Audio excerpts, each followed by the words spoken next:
Tell me the story behind Monarch Roofing. Did you come up with a name? How did you come up with it? How did you become a contractor? It's not fair for a homeowner that pays to get a service done and the job is not done properly. People don't show up, they're not professional. Tell me about your first year in business. What kind of jobs did you do? What did you learn? My gosh, you guys don't understand the privilege that you have, because I'm working 2 jobs, barely making means. You guys work half the time and you have a lot of fun, like, leisure time. Martin, I would like to start with the immigrant story. I met a lot of immigrants, a lot of successful immigrants, but I don't think I know any French business owners in the roofing space. Tell me, when did you move to the United States and how was that transition, and how hard it was for you to open a business? You have accent, I mean, you're not native speaker. Let's go there. That's a great question. I'm from the French part of Canada, so it's not that much different in Canada than the United States. So that's a good thing about culture, a lot of resemblance. But I was really good at golfing growing up. I went to school, I qualified over a weekend. I had some classes. They took 12 kids to go to this special school. So I moved away when I was 13 years old. And we had school from 7:30 to 11:30, and we play golf every afternoon. So in the winter in Canada, it's really cold, there's snow. So we practice inside with golf balls and nets. We became like a little machine. The environment to grow golf was perfect. But we came to Myrtle Beach every year for 3 weeks in the winter to practice.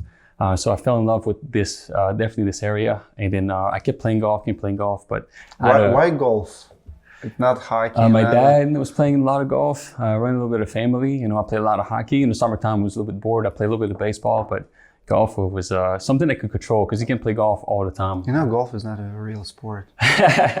Do they have it in the Olympic Games? You can tell that, yes. In the Olympics. They do? Second time now. Second time? Mm-hmm. Oh, I'm behind. All right, you got me now. If it's Olympic Games, come on. But yeah, no, you're right. And Tiger will change the sport. I think that the vision of what it is, I think it helped to be in the Olympics now, because I think it was the mindset before. But so I didn't speak English. So I was really good at golf. I knew I could play. At that point, my goal was to play golf in NCAA in the United States. Long time dream. So I was good at golf, but I didn't know English. So I applied to become an exchange student. It's not a story I told many people, but I want to become an exchange student to learn another language, English. So when we're going through the interview process to become an exchange student, one of the questions, the panels you have, there's a bunch of kids that want to go different places. They ask you where you want to go and why. And one kid says, I want to go to Japan, I want to go to Germany, a different place, like really around the world. And I said, I want to go to Florida.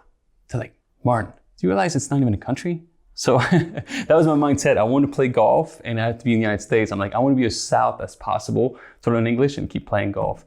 I ended up in Pennsylvania, and to me it was Florida, believe me. So I learned English there and got to play a lot of golf, got a scholarship to play golf in college.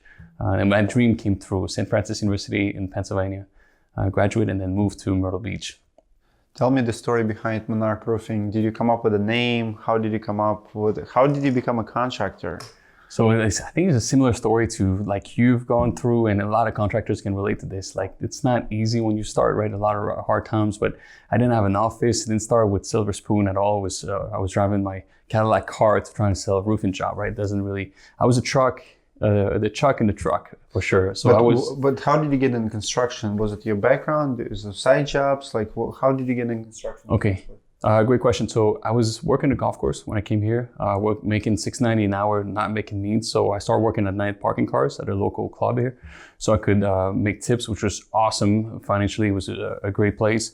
And then I would park, Dimitri, those cars, man. This guy had an F350 diesel truck. The other guy had a Hummer with big wheels on it. And I don't know if you remember the screens that would come out before they had screens inside 15 years ago. So they made it, man. They were all young. They were 25 to 30, like young guys. And they were partying. I'm like, you, my man, are rock stars. Like, how do you do that? What's going on?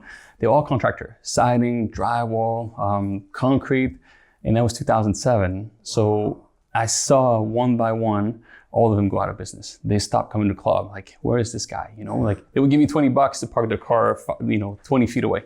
So in my mind, I didn't know too much about construction. And you were making like $6.99. Yeah, I'm getting destroyed, and that's a tough industry in the golf industry for that.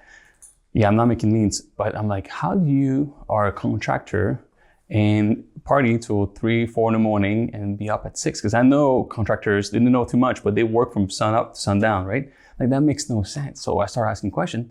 Say, how are you gonna get up tomorrow to do your job? Says Martin, it doesn't matter. If we get kicked out of a job or not, it doesn't matter because there's so much work out there. I'll just go see the next contractor. I'll go see the next contractor that we're working subcontractor to general contractor. I'll just keep going. It doesn't matter. I'll make money anyways. So there I'm like, my gosh, you guys don't understand the privilege that you have because I'm working 2 jobs, barely making means. You guys work half the time and you have a lot of fun, leisure time for sure. So that years later, Dimitri, I found out like it was my motto after that became to take the con out of contractor. I became passionate about homeowners, obsessed with homeowners to do the right thing because I'm like, it's not fair for a homeowner that pays to get a service done and the job is not done properly. People don't show up, they're not professional. And they don't care because they don't care. They know, especially before review age. You know, right now reviews are huge because if you cannot get away anymore with a bad shoddy work, and even if you don't want to create online platform like profiles, they will do it for you. And I know a lot of contractors hate it. I hate it too. But for example, let's take BBB or Yelp. I mean, hate it or love it. A lot of contractors would not create a profile, but if you're the contractor, I can go and create profile under your name, like Monarch Roofing on Yelp, and give you 1-star review, and you're gonna hate me for the rest of your life, but there's nothing, like, people can't do it. It's not my business, but I did not create, funny fact, I did not create a Roofing Insights profile on BBB, but we have BBB profile. Yeah. It's crazy. I mean, someone did, or BBB did, or they pull information, data from somewhere.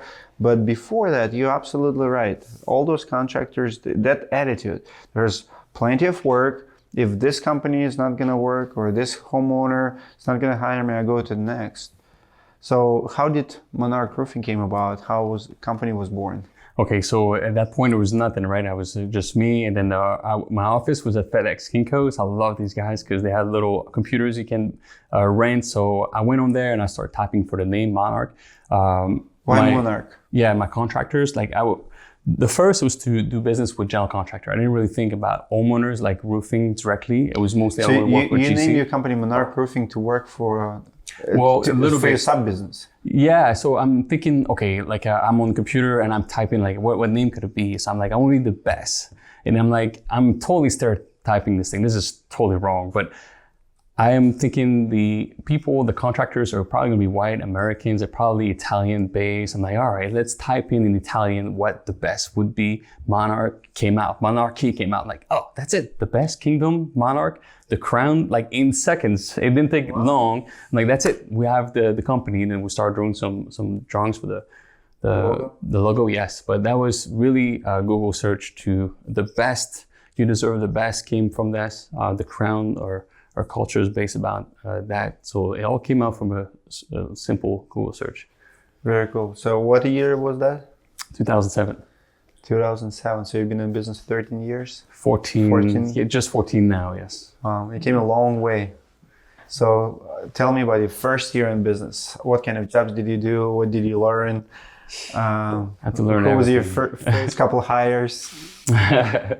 Well, I'll tell you about our first metal job. It was a significant job.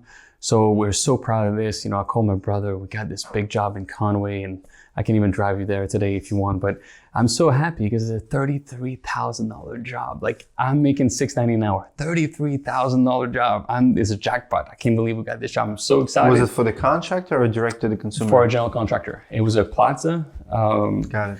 So it was a pretty large project for commercial. There was not that much back then. 2007, sure. It was Still, pretty slow. 33. Yeah, I'm excited. Then I do the numbers at the end, and again, I don't know what I'm doing. Got a college degree in business administration, which helps me about business a little bit, giving me some reflex. But it costs to do the job, material and labor, $38,000. So we lost $5,000 on the metal roof.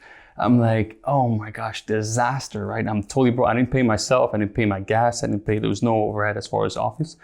But I had to work even more at night and I was going to the metal roofing. To pay for the job. Yeah, but these guys were cool. Like every week, let me try. Let's say I make $500 this weekend on Saturday, or we're bringing $500.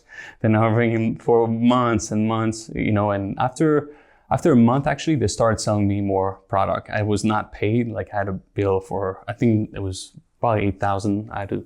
That was behind on payments, but they let me pay because I was paying them every week. But it was awesome because through pains, if you are alert and you learn from your mistake, you need pains, otherwise you're not going to learn it. So it was a major pain, but at that point I'm like, I know exactly how to price metal roof. I got it, and I don't have kids, and there's not that much. It's just me, right? So I can take on the pain myself. So I went through it, paid it off, but I knew metal, and then I could bid metal jobs. We made it up 10 times after, but when it happened, told us that, I called my brother back, says, yeah, by the way, that big job I thought we were going to do well, it was a disaster. So it cost, the first 4 years, it was really reckless because I needed to find out, you know, I didn't know anything about construction. And again, most guys don't, but it's probably not the best way to do it. Probably would suggest anybody to work for somebody for a couple of years. It's like a school. I mean, 4 years, think about it. You could go to college, get a degree in 4 years, and then still start zero field experience. But now you take the 4 years like education, and after 4 years you have a degree in construction. Yes, yeah, you're right. You're right. In a way, that's how I always looked at it.